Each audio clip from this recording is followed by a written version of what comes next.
America is in the middle of a raging storm.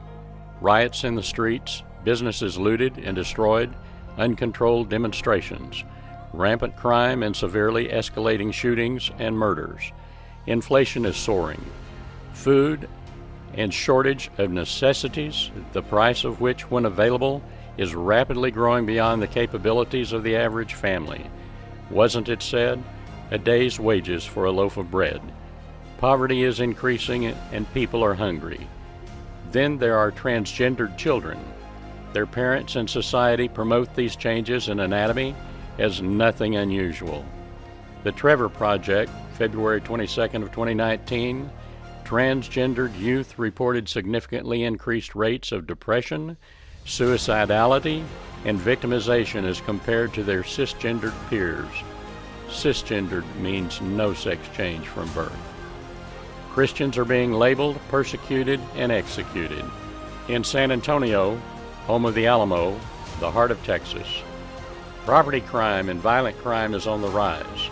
Police Chief McManus reported Tuesday, January 17th, that sex offenses were up 70% and homicides up 43%. Crimes against persons, 36,376. Property crime exceeded 104,000 incidents in 2022. And emergency calls to the San Antonio Police Department were over 1.3 million. And that doesn't count the Sheriff's Office or the other municipalities inside Bexar County or non-emergency calls. One report states that in San Antonio, Texas, you stand a 1 in 23 chance of being the victim of a crime. Another estimated 1 in 4. So visualize stepping out of your home onto your front porch. Look to the left, look to the right, and across the street. There are likely 23 people there. The question is, who is the next victim? If you are watching this presentation and not a citizen of San Antonio, what's happening to the crime rate in your location? In communities and a world with rapidly increasing crime rates, the movement of suppressing law enforcement, promoted by social groups, liberal DAs, and city councils, is the popular thing to do. In San Antonio alone, the 7th largest city in our nation, and one that is rapidly growing, it is estimated to be 1,000 police officers short. Our communities and our country are in serious decline on many fronts. The Catch and Release program, promoted by liberal district attorneys, many of whom are funded through George Soros, and liberal city councils and judges, is putting repeat offenders back on the streets at a record pace. One such criminal with multiple warrants was released. He then murdered his girlfriend in front of her child. Are our schools safe? Disgruntled attendees brought a satanic mass to a school board meeting in San Antonio. And in our nation dedicated to God, abortion has been the ideology of the day. There are major attacks against pro-life facilities. It is now acceptable for children, babies who would look up, grasp your fingers, look at you, laugh and smile, have their lives extinguished, murdered by any means and anyone up to 28 days following their first glimpse of daylight, with absolutely no consequence to the one responsible for such a heinous act. Where, you ask? California, where infanticide is the catchword of the day. Texas is special. Here in Texas, some cities, God bless them, actually had previously declared themselves sanctuary cities for the unborn. No abortions allowed in our cities.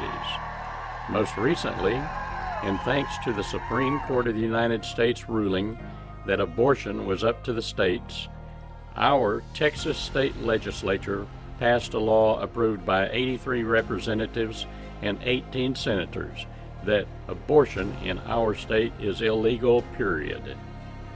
Yet here in our home of San Antonio, on July 27th, only 35 days later, members of our local government disputes Texas state law and violates their oath of office. Several elected members of City Council, including the mayor, plus the district attorney and a member of the faith community, held a public press conference outside City Hall.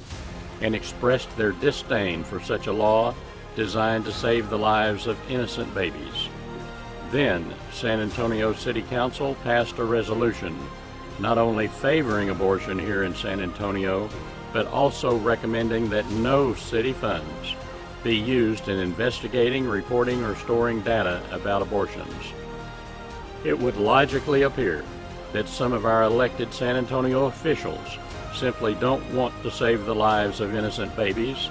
Instead, they seem to prefer these innocent children be sacrificed on the altar of convenience. Despite all the problems and incredibly heinous actions by those elected to serve in many capacities, we as Christians, in obedience to Jesus in John 13, love your neighbor as I have loved you, must understand that this is not a war against neighbors and politicians. It is indeed a spiritual war. Satan and his influence are taking the very country we live in. Christians must engage appropriately as God instructed. But there is most definitely hope. You see, the responsibility for all our problems and the solutions are all found in 2 Chronicles. If my people, who are called by my name, will humble themselves and pray and seek my face and turn from their wicked ways, then I will hear from heaven and will forgive their sin and heal their land. What? You mean we Christians are to blame for all this? I didn't author that statement, God did. But the answer is indeed a resounding yes. America is the pornography production capital of the world. Over 62 million of God's children murdered right here in America. Over 600,000 in Texas alone. There are churches of Satan, Satan clubs in schools, but prayer is out. The Bible is out. Christians in decline. According to a former elected president, America is no longer a Christian nation, and on and on. America, the country unlike any other country in the world, God's gift of freedom to a people, the light of the world, a nation dedicated by its first president, George Washington, to Almighty God, a country that used to supply Bibles as instruction books in our schools. Did you know that when the very first Europeans landed here, they carried a wooden cross and planted it? The goodness has been thrown out and evil has been allowed to take over, and we just sat back and let it happen. Many fell for the line. Oh, don't worry about it. No reason to cause a fight or disrupt our congregations. Let's definitely not upset certain members of the congregation. The plate might lighten up. The rapture will come, and we will be with Jesus. If society in all its wisdom is moving in such a wonderful direction, did you ever wonder why the second coming of Christ is even necessary, and why God declared it hundreds of years ago? The fault lies with us. The magnificent gift of America was a land with no absolute ruler, no king. We the people have, or had, the right to guide the country through our vote. Yet if the number of Christians that have voted in favor of elected officials supporting these heinous changes, if the number of Christians registered to vote but not even taking the time to exercise their right to vote, plus the incredible number of Christians not even caring enough to even register to vote, if these would stand and take responsibility, our communities and country would be as it once was, safe, secure, and prospering in God's favor. The separation of church and state, the belief and narrative that Christians should not be involved in government, is a bald-faced lie. So when we stand before Jesus, who bled and died for us, what if he asked why we let these things happen? Do you ever wonder if God weeps over his creation? And we are responsible. If you think about it, Jesus summed up the whole problem when he stated in John 13, "Love your neighbor as I have loved you." All evidence would suggest that we don't really care. He gave his life. How many even know their neighbors or call on the folks around their home, let alone the church, to see if they need help? How many can show a consistent witness to the world that they care? As exploding crime is a serious reality, we have the answer. It's been tested as well. Some years ago, an individual by the name of Randy Skinner was part of a federal task force studying crime. The question was, why is crime rampant in a particular area and a neighboring area has virtually no crime at all? So they delved really deep to discover that in each case, either blood had been spilt on the land or a grave injustice had been done to the indigenous people. Solution: imagine this. They called in the prayer warriors and crime began to disappear. One of our divisions, critical to the future of San Antonio or any community plagued with crime, is SA PrayerNet, a text program that is devoted to eliminating crime and community problems. In 2018, San Antonio was mapped for battles in non-Christian establishments. Then that map was compared to the crime map. Guess what? They're virtually identical. Our division, SA PrayerNet, addresses that issue. Accordingly, we call for the prayer warriors to stand and be counted. Engage in stopping this evil attack on our community. Simply text the word CITY to 210-796-6999. You will receive a link to join. We do ask for a voluntary contribution of $3 per month. This amount of texting gets really expensive. San Antonio is the key to Texas for many reasons, primarily because this is where the knowledge of Jesus Christ first entered this area of America. But an abundance of blood was spilt and satanic activity has flourished. Time simply does not permit a complete description or list of all our programs and involvements. However, I do want to add that we are developing an app simply called Faith. The resources there will help the individual and the church proper. Events, news, training, podcasts, communications, and on, reported to be currently used by the top 100 churches in America.